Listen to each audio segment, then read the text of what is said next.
Hello and welcome to another Rust-based Designs with Grams. Today I'm going to be doing the Fortify version of the Behemoth model, and I'm going to be doing this in Fortify as you see. The reason why I'm doing it in Fortify is because a lot of people have requested that this build is done in Fortify, so they have a better overview of this design and how to make it, because I've seen a lot of people have had some difficulty making it. So without further ado, let's go ahead and start building this. You want to start with your center triangle foundation. This is where your central cupboard is going to be placed and where you can set up walls. Now what you need to do is that you need to place a triangle on the sides here and have it so they point out on each side as you see here. So as you see right here, they should be pointing directly to your center triangle foundation. Once you do that, you want to place a square at the end of these, place a triangle at the end of those, and remove these. There you go. Now you're ready to start building your first wall. So what we're going to do is that we're going to go out from the center foundation where your building cupboard is going to be, and we're going to go out 3 squares out in one direction, put a triangle on it, remove the squares, go back with the triangles until you have this arrow pointing towards your triangle as your central cupboard. Remove all the ones beforehand, do 2 squares, put a triangle on it, remove the previous, do the same thing to where you have this triangle facing, remove the previous, and do it again. So there's 1, 2, triangle, remove, and then you're going to go back. Now don't be afraid, we are going to go over this once again, and we're going to go over it 2 more times. So as you saw, I went all the way back on that last time, so you're going to go forward with 3 squares, come back with a triangle, go forward with 2 squares, come back with a triangle, go forward with another 2 squares, and then go all the way back and complete it until you have this nice gap. So let's go ahead and do this one more time. So you want to start out with 3 squares, put a triangle on it, remove, go back to where you had that arrow pointing, remove, 2, triangle, remove, go back and do your arrow again. Now you want to do your next set of 2, triangle, remove, and then complete it now, as you see here. Now we're going to do it one more time. So let's go ahead and do 1, 2, 3. I'm going to speed this up a little bit because if you happen to get this by now, I don't want you to be repeating it a lot.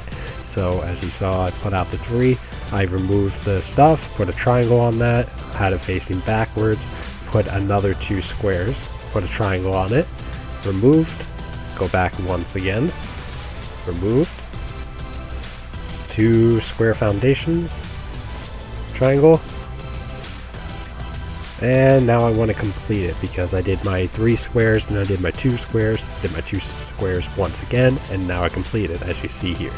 Now this is your first wall of defense where you're going to have excess rooms where you start setting up your walls at this point, something of the sort. So this is going to be your main central defense.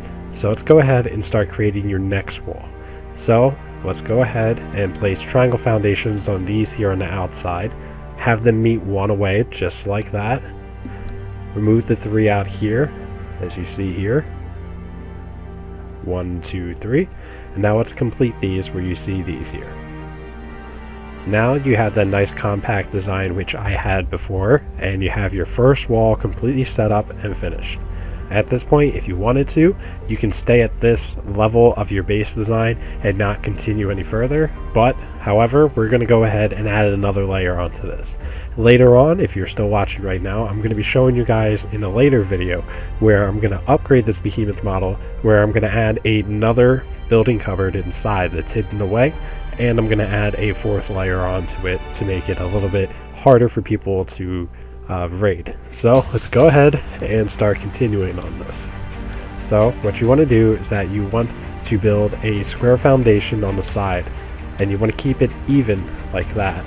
So as you see, these 2 sides are clipping right here where you see this blue one is. I'm actually going to remove that so you guys can just see me highlight these 2 pieces. These 2 things are clipping, and you want to go off to the side. You can decide to, if you want to, I'm going to delete these for illustration purposes, go off to the right if you wanted to. You can go off to the left, it's fine. But as long as you repeat the process going all the way around, you're good to go. So if you're going off to the left like this, you have to go off to the left on each side. If you go off to the right, you need to do the same thing all over again. So let's go ahead and show you guys how to do this pass then. So I'm going to go off to the left like that. You want to go off one more square, place a triangle on there,